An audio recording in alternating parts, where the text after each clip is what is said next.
I have been reading some great books lately, and one dud, but I want to share with you what I've been reading. Hi, I'm Tiffany. Welcome to Towering TBR. My last video was a wrap up of all of the science fiction and fantasy books that I've read recently. I'll link it just in case you missed it. This is going to be a wrap up of all of the other genres that I've read recently. If you're new, I have migraines, which affect my vision, and so I listen to audiobooks as accommodation. In addition to reviewing the book, I will also let you know if you should pick up the audiobook as well. The first book I picked up was called Attention Seeker by Darcy Mitchell. This is part memoir, part self-help about his late-in-life diagnosis of ADHD. He is apparently a comedian and has a huge following on TikTok with his husband, Jer, and their dog. I am old and not on TikTok at all, but I saw that this was billed as funny and also educates you on ADHD, and so I thought I'd like to pick this up. His style of humor is not going to be for everyone, but I found it quite funny. It is somewhat immature sometimes, and there's a lot of weed and dick jokes. But I just think that he, as a person, is really interesting and charismatic. I loved the intro where he wrote, "Oh, I'm sorry. Did the book you bought from the guy who's internet famous for being ADHD veer off into a tangent for a little bit? Well, I just feel terrible. Did your bathing suit also get wet when you went swimming? Were you surrounded by homosexuals when you went to the Golden Girls convention? Please tell me more about these easily predictable travesties by which you have been inconvenienced." I love that he adds humor to a lot. On page 24 and 25, there are some important terms. Of course, there is the formal definition, and then there is also Darcy's definition. So I'll read you two. Choice paralysis, Darcy's definition. Staring at 47 kinds of toothpaste on the shelf and leaving the store with gum and existential dread instead. The formal definition, difficulty making decisions due to overwhelming options or the fear of making the wrong choice, which is often tied to ADHD-related executive dysfunction. And the other one I want to read, hyperfixation. Darcy's definition, it's not just a hobby. It's my whole identity until further notice. Now let me show you my Lego collection before I get bored of it. And the formal definition is an intense and prolonged focus on a specific interest or task, common in ADHD brains, often to the exclusion of everything else, including food and sleep. So the book was fun, and his snarky voice really just shines through. I listened to him narrate the audiobook, and occasionally his husband Jer would pop in, and I thought that was an excellent way to go. I really grew to care about both of them. I laughed, I cried. That was unexpected. But yeah, I think if you can handle some immature jokes, you might really like this. Does anybody follow him on TikTok? Inquiring minds want to know. It's me. I'm the inquiring mind. If you've been around a while, you'll know that romance is not a typical genre I pick up, maybe only 2 or 3 in a year.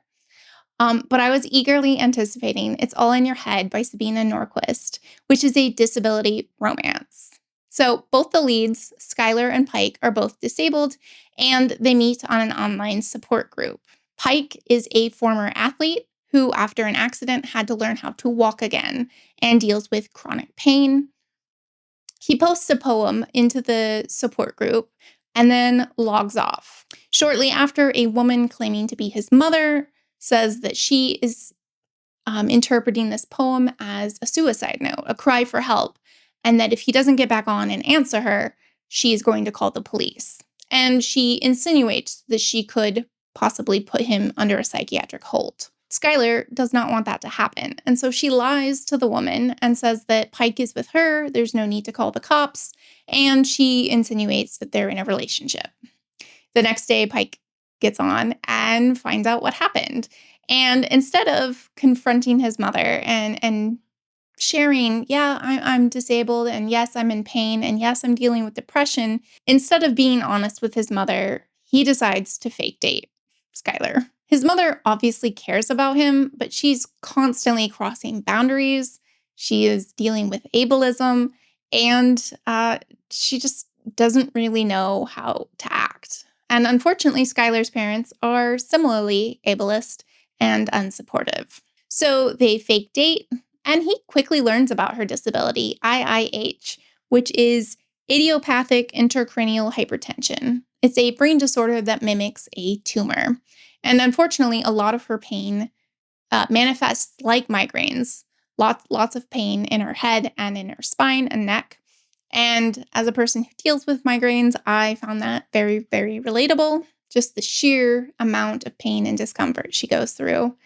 It's Herculean. She is actually really surprised that Pike even bothers to learn anything about her disability because previous boyfriends have made her feel very much like a burden, and she has felt not worthy of a real relationship, sticking with one-night stands and just really, really low expectations. Unfortunately, that's a realistic thing that happens when people get chronically ill.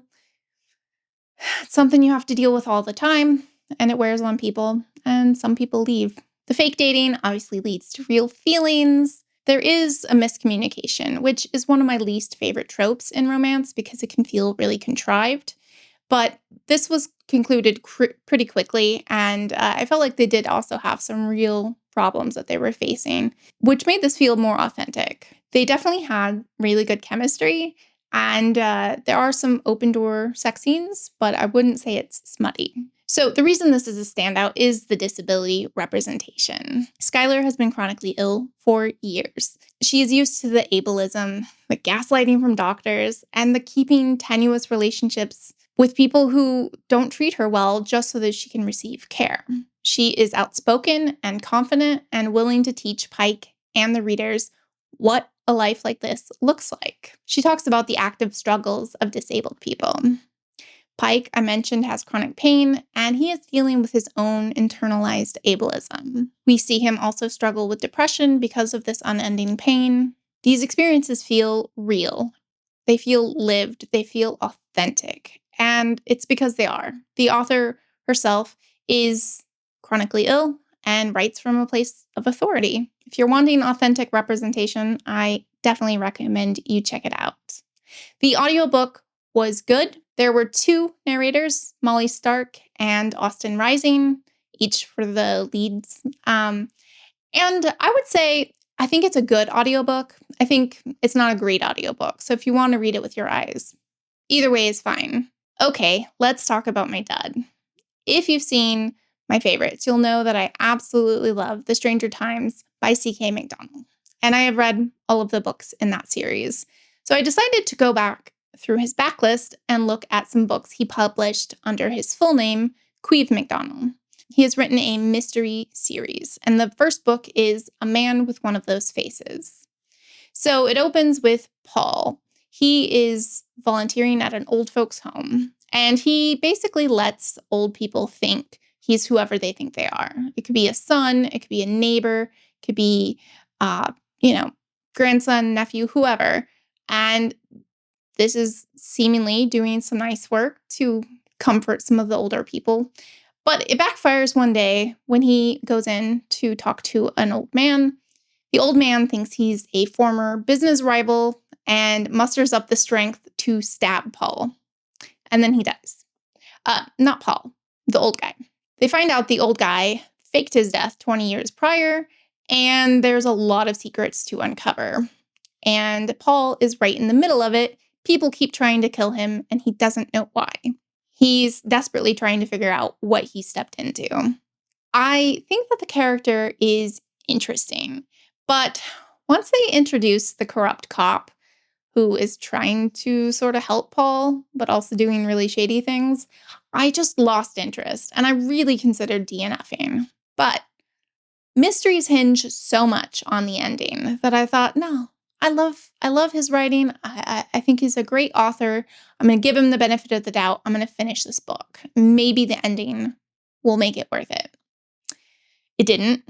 I finished it and I gave it 3 stars.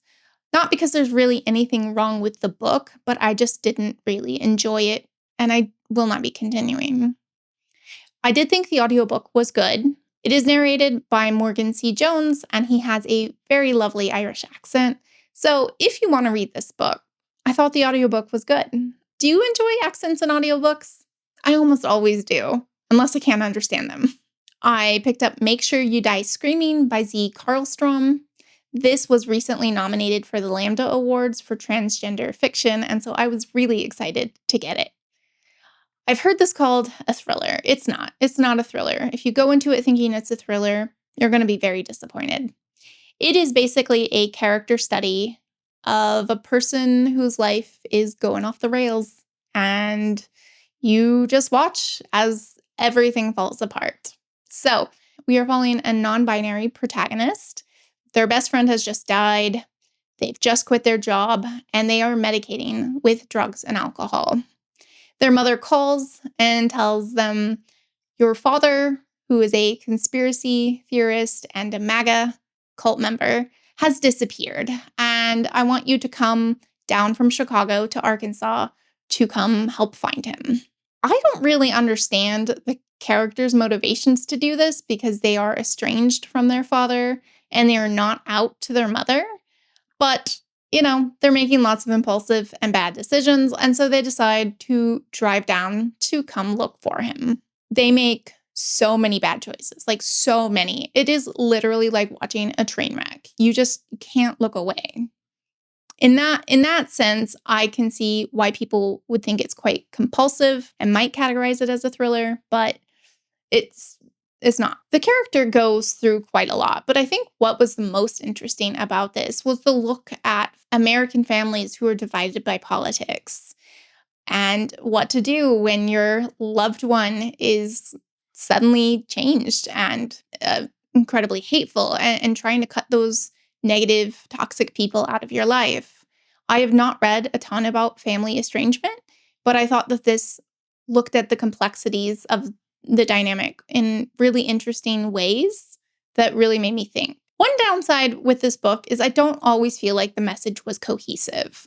At some points, the protagonist would, call out conspiracy theories, and at other points, they would ignore it and just it seemed almost like they were condoning it. This is the author's first book, and it is messy, but I think it was successful at what it was trying to do, and I'm really excited to see whatever they put out next. As for the audiobook, the author themselves narrate it, and I thought it was a really good audiobook. Do check out trigger warnings, though, because there are so many hard topics discussed. And the last was Falling Back in Love with Being Human, Letters to Lost Souls by Cheng Thom.